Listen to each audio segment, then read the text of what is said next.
Para estas 6 personas, la traición y la injusticia se convirtieron en el catalizador de una venganza mortal. Desde asociaciones comerciales fallidas hasta traiciones familiares, estas son las historias de personas que eligieron el asesinato como su forma definitiva. Era el 14 de octubre de 2015, y la tarde otoñal proyectaba largas sombras sobre una marina privada en Seattle, donde propietarios de negocios locales e inversores se reunían para su evento mensual de networking. Los muelles zumbaban con el tintineo de copas y conversaciones tranquilas mientras los invitados celebraban otro trimestre exitoso. Trevor Blackwood ajustó su traje de diseñador mientras se mezclaba entre la multitud en su yate de 60 pies, su sonrisa confiada ocultando meses de creciente ansiedad. A los 42 años, el exitoso empresario de software había construido su reputación sobre la innovación y la confiabilidad. Pero detrás de la fachada se escondían crímenes financieros que amenazaban con destruirlo todo. Su empresa de software se había convertido en una de las startups más prometedoras de Seattle, pero Trevor había estado desviando fondos a cuentas en el extranjero durante más de 2 años. El antiguo socio comercial de Trevor y amigo de la infancia, Daniel Rodríguez, había descubierto el desfalco 6 meses antes cuando las inconsistencias llevaron a una auditoría devastadora. La traición le había costado a Daniel sus ahorros de toda la vida, su hogar, su matrimonio y la custodia de sus 2 hijos pequeños. Daniel había confiado completamente en Trevor, incluso firmando un poder notarial temporal mientras estaba hospitalizado para una cirugía, una decisión que Trevor usó silenciosamente para acceder a las cuentas de la empresa. El descubrimiento había sumido a Daniel en una espiral descendente de depresión e ira. Obligado a mudarse a su coche después de perder su casa, trabajaba en empleos insignificantes mientras su antiguo socio continuaba viviendo en el lujo. Durante 8 meses, Daniel había estado planeando su venganza, estudiando las rutinas de Trevor y descubriendo que organizaba reuniones en el club náutico el segundo martes de cada mes. Daniel había conseguido un puesto en la empresa de catering que atendía los eventos, trabajando en empleos legítimos durante meses para establecer una coartada mientras fantaseaba con confrontar al hombre que destruyó su vida. Esa noche, Daniel llegó vistiendo el uniforme de catering, su rostro oculto bajo una gorra de béisbol mientras llevaba bandejas entre la multitud. Observó a Trevor durante más de 1 hora, esperando el momento perfecto en que su antiguo socio estuviera solo. La oportunidad llegó cuando Trevor subió a la cubierta superior del yate para una llamada telefónica privada. Según la confesión posterior de Daniel a los investigadores, lo siguió por las escaleras estrechas, con el corazón latiendo con fuerza mientras se preparaba para la confrontación que había ensayado innumerables veces.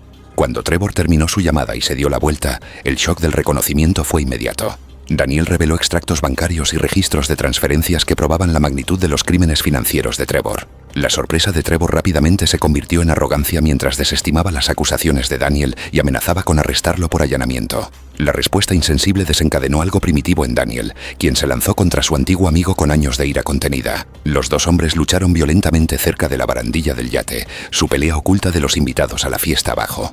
Durante la lucha, Trevor perdió el equilibrio y cayó hacia atrás sobre la barandilla, sumergiéndose 15 pies en las oscuras aguas de Puget Sound. Daniel observó en silencio atónito mientras Trevor se agitaba en el agua fría, pidiendo ayuda que Daniel decidió no proporcionar. En cuestión de minutos, Trevor había desaparecido bajo la superficie. Daniel regresó tranquilamente a sus tareas de catering. El chapoteo no se había escuchado entre la música y las conversaciones de los barcos cercanos, y cuando alguien se dio cuenta de que Trevor faltaba, había pasado casi 1 hora. Las cámaras de seguridad captaron a Daniel saliendo al final de su turno, pero la muerte fue inicialmente considerada un ahogamiento accidental. La culpa consumió a Daniel durante las semanas siguientes, llevándolo a enviar pistas anónimas que dirigieron a los investigadores de vuelta a los crímenes financieros de Trevor. Cuando la policía rastreó los correos electrónicos hasta la computadora de trabajo de Daniel, él confesó, diciendo que la muerte de Trevor no le trajo satisfacción. Fue sentenciado a 25 años de prisión. Era el 7 de junio de 2016, y el calor del verano en Nashville alcanzó los 89 grados mientras la industria musical de la ciudad se preparaba para otra noche ocupada.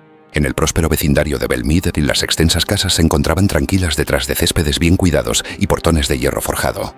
Sarah Morrison estaba en su cocina de granito, preparando cuidadosamente la comida favorita de su esposo, con las manos firmes a pesar de la magnitud de lo que estaba a punto de hacer. A los 45 años, la ex-enfermera registrada había pasado 15 años casada con Bradley Morrison, un exitoso productor de música country cuyas infidelidades finalmente la habían llevado al límite. Su formación médica le había dado acceso a conocimientos que la mayoría de las esposas despreciadas nunca podrían obtener. El descubrimiento de Sarah sobre las infidelidades de Bradley había comenzado 3 meses antes cuando encontró mensajes explícitos en su teléfono. La evidencia reveló un patrón de engaños que involucraba a múltiples mujeres de la industria musical. Bradley había estado usando sus cuentas conjuntas para financiar regalos caros y escapadas de fin de semana con sus amantes, gastando dinero que Sarah había ayudado a ganar a través de su carrera de enfermería. La traición había sido devastadora, pero la respuesta de Sarah fue metódica. Pasó semanas documentando pruebas mientras fingía trabajar en su matrimonio, investigando en secreto compuestos difíciles de detectar durante los turnos nocturnos en un hospital de Nashville. Obtuvo el compuesto a través de una compra anónima en línea, que luego se rastreó hasta una cuenta registrada en el hogar. Su conocimiento farmacéutico proporcionó el arma perfecta. Según su confesión posterior, Sarah había elegido una neurotoxina de acción lenta que imitaría síntomas de un ataque al corazón difíciles de detectar en autopsias estándar. Practicó el tiempo y la dosis durante semanas, calculando la cantidad exacta necesaria para asegurar la muerte de Bradley mientras evitaba sospechas. Esa noche le sirvió a Bradley su cena de aniversario con su vino favorito, en el que había mezclado el compuesto. Los registros telefónicos y las marcas de tiempo confirmaron más tarde el momento que Sarah describió. Se sentó con él durante unos 30 minutos mientras él comenzaba a mostrar signos de malestar. Según se informa, Bradley atribuyó sus dolores en el pecho al estrés del trabajo y habló sobre su último proyecto de grabación, sin saber que su esposa estaba orquestando su muerte. Sarah expresó preocupación y sugirió que descansara, manteniendo la compostura mientras su condición empeoraba. Los registros muestran que esperó 12 minutos antes de llamar al 911, asegurándose de que los paramédicos llegaran demasiado tarde. Cuando llegaron los primeros en responder, ella estaba realizando RCP y proporcionando detalles médicos con precisión profesional. Bradley fue declarado muerto 45 minutos después. Los resultados iniciales indicaron un paro cardíaco, pero la toxicología extendida, ordenada después de que los examinadores notaron marcadores inusuales en los órganos, detectó trazas de un compuesto raro que afecta al corazón. El historial médico de Sarah inicialmente la hacía parecer poco probable, pero su documentación de los asuntos de Bradley proporcionó un motivo claro cuando la policía registró su computadora. Los investigadores relacionaron una compra en línea rastreada hasta el hogar con residuos microscópicos recuperados del decantador y confrontaron a Sarah con la evidencia. Ella confesó, explicando que quería que Bradley experimentara la misma traición que ella había sentido. Sarah fue sentenciada a cadena perpetua sin posibilidad de libertad condicional, sin mostrar remordimiento y afirmando que Bradley...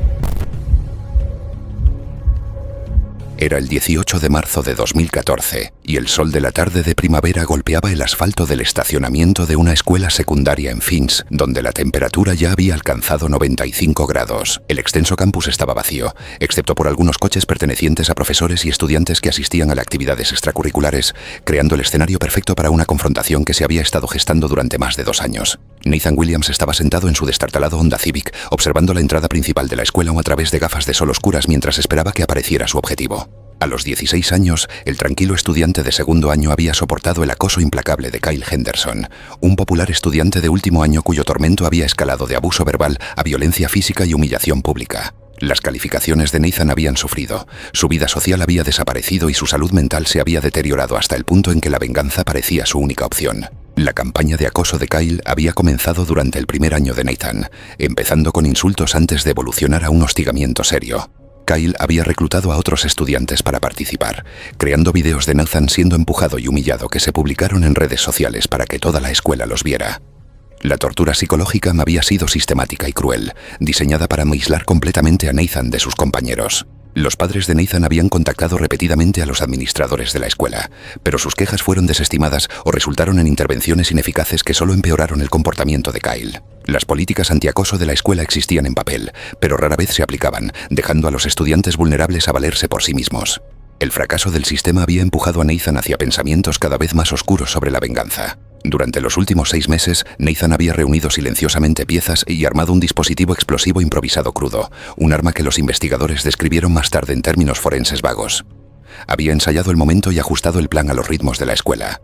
En lugar de colocarlo en medio de un almuerzo concurrido, Nathan había colocado el dispositivo en posición durante un momento más tranquilo ese día, cuando el lugar estaba mayormente vacío. La bomba detonó cuando Kyle regresó a su camioneta. La explosión destruyó el vehículo y lo mató instantáneamente. La bomba estaba diseñada para detonar cuando Kyle encendiera su motor. Basado en las imágenes de vigilancia y la posterior confesión de Nathan, los investigadores determinaron que Kyle entró en su camioneta poco antes de las 4 de la tarde. Momentos después de que se activó el encendido, una explosión surgió desde debajo del vehículo, destruyéndolo instantáneamente y matando a Kyle en el impacto. La explosión rompió ventanas en el edificio escolar cercano y dañó varios vehículos, creando un caos que hizo que los servicios de emergencia acudieran rápidamente al campus. Testigos informaron más tarde haber visto a Nathan abandonar el área poco después de la explosión. Fue arrestado 3 horas después en su casa, donde la policía recuperó una carta de confesión detallada en su escritorio. Nathan fue acusado como adulto de asesinato premeditado. La escuela enfrentó un intenso escrutinio por su fracaso en abordar el acoso repetido, y los padres de Nathan presentaron demandas que expusieron la negligencia de la administración. Era el 3 de diciembre de 2017, y la noche de invierno trajo una oscuridad temprana al centro de Chicago. El distrito financiero de la ciudad ya se había vaciado, dejando una torre de oficinas de 40 pisos casi desierta, excepto por algunos guardias y empleados trabajando hasta tarde. David Park se sentó en su coche de alquiler en el estacionamiento subterráneo del edificio, con las manos temblorosas tanto por el frío como por la adrenalina que corría por sus venas. A los 38 años, el exgerente de contabilidad había pasado los últimos 8 meses planeando su venganza contra Patricia Wells, la directora de recursos humanos que había destruido su vida al exponer su malversación y asegurar su enjuiciamiento penal. El mundo de David se había derrumbado cuando Patricia descubrió su robo de fondos de la empresa, lo que llevó a su despido, arresto y la pérdida de todo lo que había trabajado para construir. La malversación de David había comenzado de manera pequeña, con ajustes menores en los informes de gastos y retiros de caja chica que él justificaba como compensación por su posición mal pagada. Durante más de 2 años, las cantidades habían crecido a medida que David se volvía más confiado en manipular los sistemas financieros de la empresa. Había estado robando aproximadamente $2.000 al mes, dinero utilizado para mantener su estilo de vida y apoyar los costosos gustos de su familia. El descubrimiento de Patricia había sido exhaustivo y devastador, revelando no solo crímenes recientes, sino un patrón de manipulación financiera que se remontaba al primer año de David. Su investigación descubrió recibos falsificados, pagos a proveedores falsificados y transferencias no autorizadas que sumaban más de $50.000. Patricia había presentado las pruebas a los ejecutivos de la empresa con precisión clínica. Los cargos criminales que siguieron destruyeron el matrimonio de David, le costaron su hogar y lo dejaron desempleado e inempleable. Su esposa se había llevado a sus hijos y se había mudado al otro lado del país, citando la vergüenza que David había traído a su familia. David había estado viviendo en un motel barato durante meses, trabajando en empleos ocasionales y planeando venganza contra la mujer que expuso sus crímenes. David había estado estudiando los sistemas de seguridad de la torre y las rutinas de Patricia durante semanas, aprendiendo que a menudo trabajaba hasta tarde los domingos por la noche cuando el edificio estaba casi vacío. Según las imágenes de vigilancia y las pruebas recuperadas, David usó un uniforme de seguridad falso para acceder al garaje subterráneo. Las imágenes revisadas más tarde por los investigadores mostraron el BMW plateado de Patricia estacionándose en su espacio reservado cerca del banco de ascensores. David se acercó mientras ella recogía sus pertenencias, su placa falsa visible mientras afirmaba que había informes de actividad sospechosa. Los investigadores notaron que Patricia parecía momentáneamente dudosa, pero no se dio cuenta de que él estaba armado. Las cámaras del edificio y los registros telefónicos de Patricia confirmaron que David la obligó a entrar en el ascensor a punta de pistola, presionando el botón para el piso 23 donde se encontraba su oficina. Durante el tenso trayecto, él le ordenó que llamara a su familia mientras le apuntaba con el arma a la cabeza. El audio recuperado de la llamada capturó la voz tranquila de Patricia mientras intentaba no alarmar a su esposo. Los registros de seguridad y las imágenes del pasillo reconstruyeron la siguiente secuencia. David llevó a Patricia a su oficina y la obligó a sentarse en su escritorio mientras él despotricaba sobre su enjuiciamiento y el colapso de su familia. Patricia se mantuvo serena y, ocasionalmente, intentaba razonar con él. Cuando los guardias respondieron a los informes de gritos desde el piso 23º, David entró en pánico y disparó 2 veces antes de huir hacia la escalera. Las imágenes de la cámara corporal de la policía y los informes del incidente indicaron que los oficiales acorralaron a David entre los pisos 15º y 16º, donde se apuntó con el arma en lugar de rendirse. Ambas víctimas murieron por sus heridas, cerrando una cadena de eventos que comenzó con la decisión de David de robar a su empleador. La investigación posteriormente expuso serias debilidades en el sistema de control de acceso de la torre y resultó en demandas contra la empresa de gestión del edificio y el antiguo empleador de David. La familia de Patricia continuó estableciendo una fundación que apoya la prevención de la violencia en el lugar de trabajo. Era el 29 de agosto de 2013, y el calor de finales de verano en Austin alcanzó los 102 grados mientras el vibrante distrito del centro de la ciudad se preparaba para otra concurrida noche de cenas y entretenimiento. La popular escena de restaurantes a lo largo de South Congress Avenue atraía tanto a locales como a turistas, creando un ambiente bullicioso que enmascaraba el drama mortal a punto de desarrollarse en el estacionamiento de un establecimiento. Elena Vázquez estaba sentada en su coche al otro lado de la calle de un restaurante del centro, observando a través de las ventanas polarizadas mientras su exnovio, Cameron Rodríguez, trabajaba en su turno de noche como gerente del restaurante.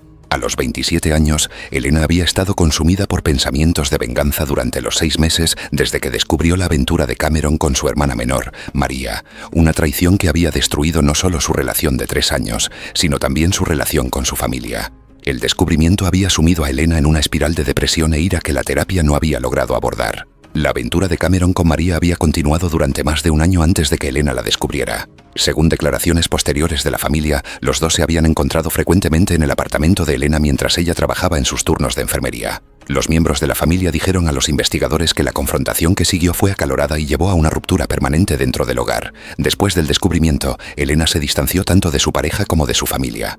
Declaraciones de familiares describieron cómo María, que antes era su confidente más cercana, mantuvo contacto con sus padres mientras Elena se retiraba por completo.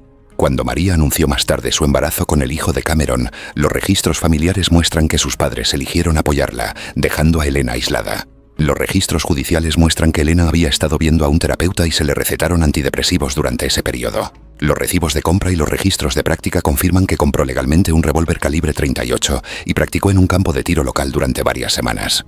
Amigos luego dijeron a los investigadores que ella afirmó que estaba aprendiendo defensa personal. Los investigadores encontraron notas de planificación y mensajes que indicaban que ella tenía la intención de confrontar a Cameron en público. Las pruebas y las declaraciones del personal establecieron que Cameron normalmente salía del restaurante alrededor de las 10 de la noche entre semana con una anfitriona llamada Jessica. Esa rutina predecible le dio a Elena repetidas oportunidades para observar y planear su enfoque. Esa noche, las declaraciones de los testigos y las imágenes de seguridad confirmaron más tarde que Elena esperó en el estacionamiento del restaurante hasta que Cameron y Jessica salieron del edificio, riendo y tomados de la mano mientras caminaban hacia el coche de Cameron.